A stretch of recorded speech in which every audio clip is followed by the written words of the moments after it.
किसी सदिश को दो या दो से अधिक सदिशों में विभाजित करने की जो प्रक्रिया होती है उसे सदिशों का वियोजन कहते हैं। या यूं कहें हम कि सदिशों का वियोजन सदिशों को जोड़ने की एक विपरीत प्रक्रिया है। तो यहाँ पे हम देखते हैं, मान लेते हैं थोड़ी देर के लिए कि हमारे पास कोई सदिश है और सदिश मान लेते हैं ओपी सदिश है। इसका टेल ओ है और इसका हेड पी है और सदिश हो गया ए। तो इस सदिश को अलग अलग वियोजित करना, मतलब मान लेते हैं कि हमारे पास एक सदिश, इसी तल में एक सदिश है, इसको हम लिख सकते हैं, मान लेते हैं म्यू ए लिख दिया हमने, और इसी तल में एक सदिश दूसरा है, इसको पी क्यू कर देते हैं। एक सदिश है, इसको आपने लैम्डा बी कर दिया। तो यहां पर जो ओपी होगा, यानी ओपी वेक्टर बराबर सदिशों के योग के त्रिभुज नियम से देखें तो इसकी डायरेक्शन ऐसे होगी। तो यहां से हम कह सकते हैं O Q plus Q P. अब यहां से आप वैल्यू रख सकते हो ओपी, ओ से क्यू की वैल्यू हो गई हमारे पास म्यू है, और ये वैल्यू हो गई हमारे पास लैम्डा बी।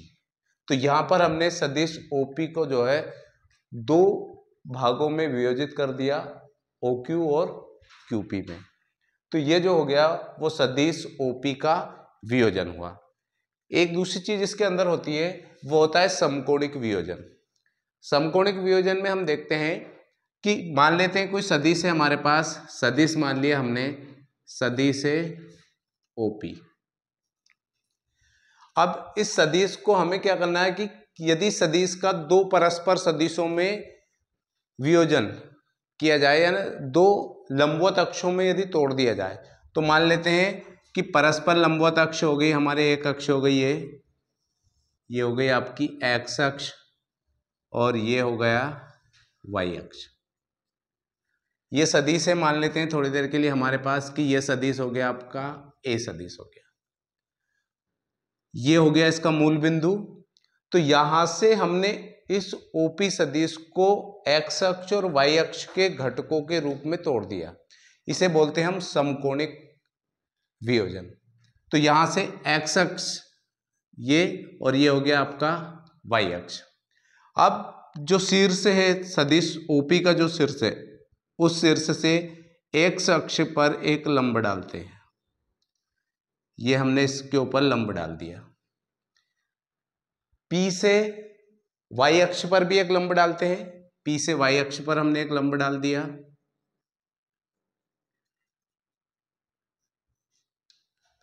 तो यहां से हम देखते हैं कि जो ओ एम है ये एक्स अक्ष का, मतलब ए सदिश का एक्स अक्ष पर घटक, मतलब ए एक्स हो गया, और जो ए सदिश का वाई अक्ष पे जो घटक होगा, मतलब ओ से एन, ये हो जाएगा आपका ए वाई। चूंकि यहां पे हम देखें तो ये समांतर है, ये भुजा इसके बराबर होगी और ये भुजा इसके बराबर होगी। तो यहां से इसके डायरेक्शन देखें तो ये डायरेक्शन भी आपकी ऐसे हो जाएगी, और इसकी डायरेक्शन ऐसे है तो ये डायरेक्शन भी ऐसे हो जाएगी। यहां से अब हम इसको देख लेते हैं कि कैसे समकोणिक निकाला गया है। तो यहां से यदि हम देखें इसको तो यहां से मान लेते हैं कि जो सदिश ओपी है वो एक्स अक्ष के साथ थीटा कोण बनाते हुए रखा गया है। तो यहां से जो ओपी सदिश है वो एक्स अक्ष के साथ थीटा कोण बना रहा है।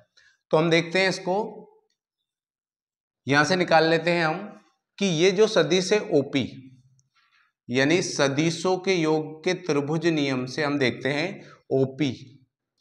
ओपी बराबर होगा हमारा O M plus M P, O M plus M P. ये हो गया हमारा सदिशों के योग के त्रिभुज नियम से। यहाँ पे हमने त्रिभुज नियम का इस्तेमाल किया। त्रिभुज नियम के अंतर्गत होता है कि ये जो रेखाएं हैं, ये इसकी डायरेक्शन ऐसी है, उन दोनों की डायरेक्शन ऐसी है, तो जिनकी एक ही डायरेक्शन है वो इसके बराबर होता है उनका योग। तो यहाँ पे हम कह सकते हैं ओ पी मतलब ए सदिश, ओ एम मतलब ए एक्स, और एम पी किसके बराबर होगा? ओ एन के बराबर होगा। तो हम इसको लिख सकते हैं ओ एन का मान हो गया हमारा ए वाई। इसका मतलब ये हुआ कि जो सदिश ए था उसको हमने ए एक्स और ए वाई के दो घटकों में वियोजित कर दिया। इसी यहाँ पे इसको दो घटकों में तोड़ दिया हमने। इसको मान लो आप इक्वेशन फर्स्ट मान ली हमने। अब इसके आपको एक्स अक्ष पे देखते हैं, एक्स अक्ष पे कितने एंगल बना रहा है? थीटा का एंगल बना रहा है। तो यहां से हम देखते हैं समकोण त्रिभुज हो गया हमारा ओ एम पी, समकोण त्रिभुज हो गया हमारा ओ एम पी में। इसमें ओ एम पी में आप निकाल लीजिए कॉस थीटा बराबर होता है, कॉस बराबर होता है आधार बटे कर्ण। तो यहां से देखिए आधार क्या हो गया? एंगल यहां बन रहा है, मतलब आधार हो गया हमारा ओ एम, तो ये हो गया आपका आधार बटे कर्ण हो गया हमारा ओपी, तो ये हो गया कॉस ओ एम बटे ओपी। ओ से एम की वैल्यू निकालिए, ओ से एम हो गया हमारा ए एक्स, और ये हो गया हमारा ए।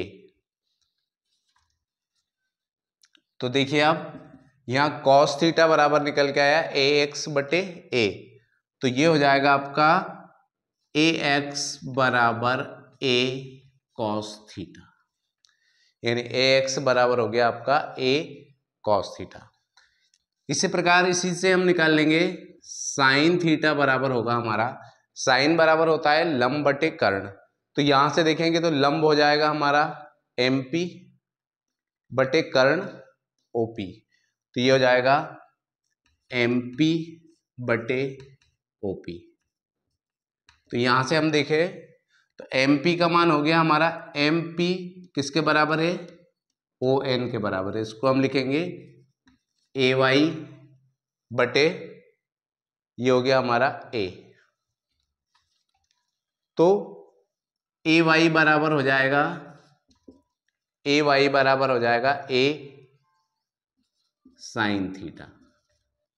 तो यहां से हमने ए एक्स का मान निकाल लिया, ए एक्स बराबर आया ए कॉस थीटा, ए वाई बराबर आया ए साइन थीटा। ये मान जो है हम इसके अंदर रख देंगे, पहली इक्वेशन के अंदर रख देंगे। तो पहली इक्वेशन के अंदर मान रखेंगे तो ये हो जाएंगे हमारे ए बराबर ए एक्स की वैल्यू हो जाएगी आपकी ए कॉस थीटा प्लस ए वाई की वैल्यू हो जाएगी ए साइन थीटा। यहां से ये वैल्यू हमें प्राप्त होती है। ये कहलाता है किसी सदिश का समकोणिक वियोजन। अब यदि एक्स अक्ष का मात्रक सदिश यदि आई है और वाई अक्ष का मात्रक सदिश यदि जे है, तो आई और जे के पदों में कैसे लिख सकते हैं? देखिए मान लेते हैं कि एक्स अक्ष का मात्रक सदिश, एक्स अक्ष का मात्रक सदिश हो गया आई, और मात्रक सदिश बराबर होता है वेक्टर, एक्स अक्ष का वेक्टर बटे इसका मॉड्यूलस। तो ये हो जाएगा आपका ए एक्स बराबर हो जाएगा आपका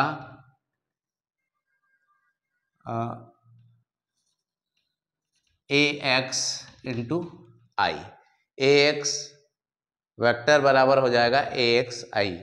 इसी प्रकार यदि वाई अक्ष का मात्रक सदिश जे हो तो इसके बराबर हो जाएगा आपका ये हो जाएगा आपका ए एक्स बटे ए वाई, सॉरी ए वाई बटे ए वाई सदिश बटे ए वाई। तो ए वाई बराबर हो जाएगा आपका जे ए वाई, यानी आप चाहो तो यहां से ए एक्स वेक्टर और ए वाई वेक्टर की वैल्यू भी इसके अंदर आप रख सकते हो। यदि यहां पे वैल्यू रखेंगे तो ये हो जाएगा आपका ए वेक्टर बराबर ए एक्स की जगह पे हो जाएगा आपका ए एक्स आई प्लस ए वाई की जगह पे रख देंगे हम ए वाई जे। ये कहलाता है